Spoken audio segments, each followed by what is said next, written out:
வான்மதி, கோவில் சிலை தான் சாதாரணமா சொல்லாத. நம்ம பாரம்பரிய சிலைகளை தான் வெளிநாட்டுல பல கோடிக்கு இல்லீகலா வாங்கிட்டு இருக்காங்க. சோ எதையும் அலட்சியமா நினைக்காத. ஏத்த பூசாரி சுமங்கலிங்க விரதம் இருக்கணும்னு சொன்னார்ல, அது எப்படி இருக்கணும்? சுமங்கலி பெண்கள் எல்லாரும் மனசும் உடம்பும் சுத்தமா இருக்கணும். விளக்கு பூஜை வரைக்கும் அன்னம் தண்ணீர் அருந்தாம விரதம் இருக்கணும். அப்படி விரதம் இருந்து வேண்டிக்கிட்டா நாம நினைச்சது நடக்கும். ஏன் சித்தி, ஒருவேளை யாராவது விரதத்தை மீறிட்டா என்ன நடக்கும்? இது ரொம்ப சக்தி வாய்ந்த கடவுள். அம்பாளுக்கு விரதம் இருக்கிறவங்க முறையா கடைப்பிடிக்கணும். அதை யாராவது மீறிட்டா அது தெய்வ குத்தமாகி சாமி கோபத்துக்கு ஆளாயிடுவாங்க. அதனால அவங்களுக்கு பெரிய பிரச்சனை உண்டாகும். அத்தை, இதெல்லாம் யாரோ சொல்லி வச்ச கட்டுக்கதை. எந்த சாமி சாப்பிடாம விரதம் இருந்தா நான் நல்லது செய்வேன்னு சொல்லுச்சு?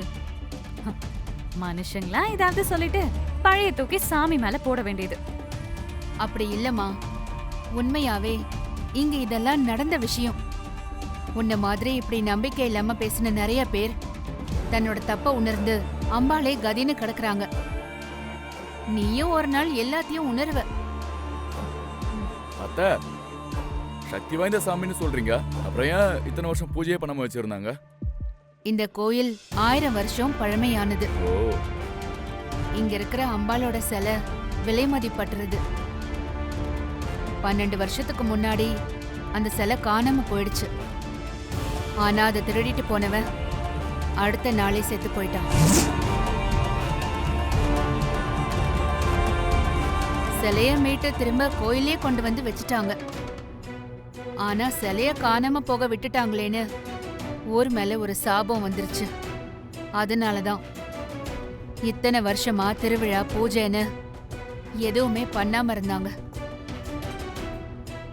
இப்போ அந்த சாபம் முடிஞ்சு மறுபடியும் திருவிழாவுக்கு ஏற்பாடு பண்ணிருக்காங்க. ஐயோ, என்ன அத்தை பயமுறுத்துறாங்க? இவங்க சொல்றதெல்லாம் உண்மையா? இந்த கோவிலையும் இங்க நடக்க போற பூஜையையும் யாரும் அலட்சியமா நினைச்சிடாதீங்க. வான்மதி, வெண்ணிலா, இது உங்களுக்கு முதல் திருவிழா. ரொம்ப கவனமா இருக்கணும். ஒரு சின்ன தப்பு பண்ணாலும் என்ன வேணா நடக்கலாம். சார், நேத்து நடந்த விஷயத்துக்கு நான் உங்ககிட்ட சாரி கேட்டுக்கிறேன். நான் அப்படி பேசியிருக்க கூடாது. எல்லா தப்பும் என் மேலதான்.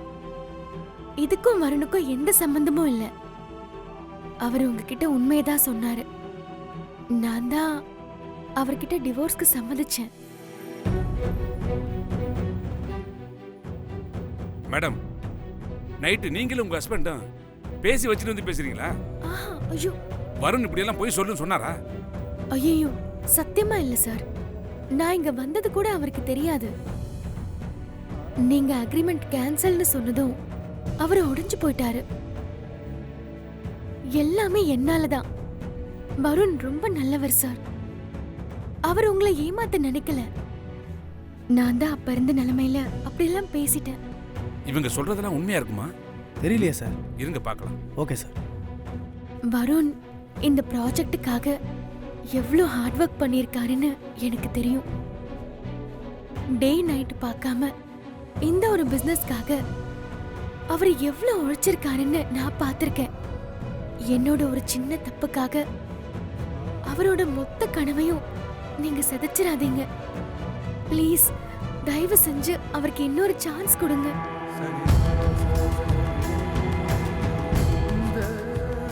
நான் அவர் கூட இருக்கிறது தான் உங்க பிசினஸ்க்கு ப்ராப்ளம்னா நான் சீக்கிரமா டிவோர்ஸ் பண்ணிட்டு போயிடுறேன். அவர் கனவை மட்டும் சிதைச்சிடாதீங்க. உங்களை கெஞ்சி கேக்குறேன், ப்ளீஸ். நீங்க ரொம்ப நல்லவங்க வெண்ணிலா. உண்மையிலே வருணுக்கு தான் உங்க கூட வாழ கொடுத்து வைக்கல.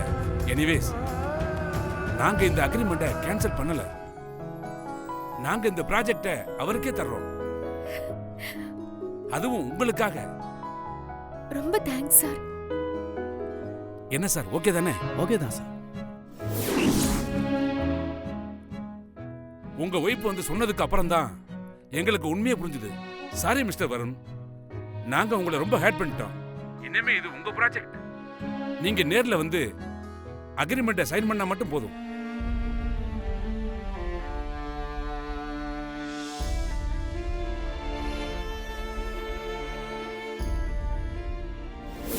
நீ இந்த டிராமாவை வேற யார்கிட்டயாவது வச்சுக்கோ.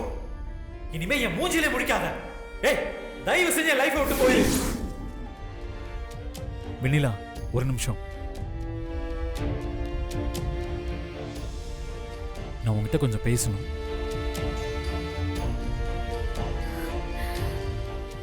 வெண்ணிலா, ப்ளீஸ், நான் சொல்றத கொஞ்சம் கேளு. ஒரு 2 மினிட்ஸ் உங்ககிட்ட பேசணும். அதான் நேத்து நைட்டே நிறைய பேசிட்டீங்களே, இன்னும் என்ன வரும்னு பேசணும். நீங்க நினைச்சா வந்து பேசுறதுக்கும் வேண்டானா தூக்கி எறியறதுக்கும் நான் ஒன்னும் பொம்மை இல்லைங்க, உணர்ச்சி உள்ள பொண்ணு. நான் போறேங்க. வெண்ணிலா, நில்லு. நான் அப்படி பேசுனது தப்புதான். ஆனா நான் வேணும்னு அப்படி பேசல. என் சூழ்நிலை கொஞ்சம் புரிஞ்சுக்கோ. நீ பார்ட்டியில பண்ண விஷயத்தால இன்வெஸ்டர்ஸ் என் அக்ரிமெண்ட்டை கேன்சல் பண்றேன்னு சொல்லிட்டாங்க. என் இத்தனை வருஷ உழைப்பு உன்னால போயிடுச்சேங்கிற கோவத்துல தான் உன்கிட்ட நான் அப்படி நடந்துகிட்டேன். என்ன சொன்னீங்க? உங்க வாழ்க்கைய நான் நாசமாக்கிட்டேனா? எப்போ உங்க மனைவியா நீங்க கட்டின தாலியை நான் ஏத்துக்கிட்டேனோ அப்போல இருந்து உங்களுக்காக மட்டும்தான் நான் வாழறேன். உங்க சந்தோஷத்தை மட்டும்தான் பெருசா பாக்குறேன். அதனாலதான் சாரா பிரச்சனையில இருந்து டைவர்ஸ் வரைக்கும் எல்லாத்தையும் பொறுத்துக்கிட்டு நான் அமைதியா இருக்கேன். நீங்க உங்க பிசினஸ்ல சீக்கிரமே சக்சஸ் பண்ணணும்னு தினம் நான் கடவுள்கிட்ட வேண்டிட்டு இருக்கேன். நான் எப்படிங்க உங்க கனவை சிதைப்பேன்? அக்ரிமெண்ட்டை கேன்சல் பண்ணிட்டாங்கன்னு சொன்னதும் உங்களை விட நான் தாங்க அதிகமா துடிச்சேன். எப்படியாவது மறுபடியும் உங்களுக்கு அந்த ப்ராஜெக்ட் கிடைக்கணும், என் வருண் நினைச்ச மாதிரி சக்சஸ் பண்ணணும்னு தான் இன்வெஸ்டர்ஸை நான் போய் மீட் பண்ணேன். உங்களை நான் என்னைக்குமே கஷ்டப்படுத்த மாட்டேங்க, அதை நீங்க புரிஞ்சுக்கிட்டாலே போதும். சாரி வெண்ணிலா, நான் ஏதோ டென்ஷன்ல அப்படி பேசிட்டேன். ஒன்னும் வேண்டாம் சாமி, நீங்க நிறைய சொல்லிட்டீங்க. இனிமேல எதுவும் சொல்ல வேண்டாம். என்னை ஏன் பாட்டுக்கு விட்டுருங்க.